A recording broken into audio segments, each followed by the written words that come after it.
ஆறுபடை வீடும் ஒரே நாள்ல, அது ஒரே நிமிஷத்துல நான் பார்த்தேன்னு சொன்னா நீங்க நம்புவீங்களா? அந்த மாரி தாங்க இருந்தது. நான் ரீசென்ட்டா வந்து திருப்பத்தூர் மாவட்டத்துக்கு போயிருந்தப்போ, இந்த கோயிலுடைய சிறப்ப பத்தி எனக்கு சொன்னாங்க.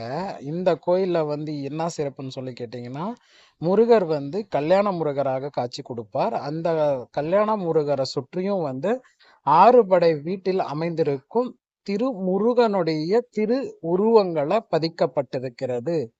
அது வந்து பார்க்க 6 படையும் ஒரே இடத்தில் இருக்கிற மாரி இருக்கும்னு சொல்லிட்டு சொன்னாங்க. எனக்கு ஆர்வம் ரொம்ப அதிகமாயிடுச்சு. இந்த இடத்துக்கு போயே ஆகணுன்ட்டு. இது திருப்பத்தூர் மாவட்டத்துல இருந்து ஜலகாம்பரிக்கு போற வழியில அந்த மலைக்கு கீழ தான் அமைஞ்சிருக்கு. பார்க்கறதுக்கே அவ்வளோ கண்கொள்ளா காட்சியா இருந்ததுங்க.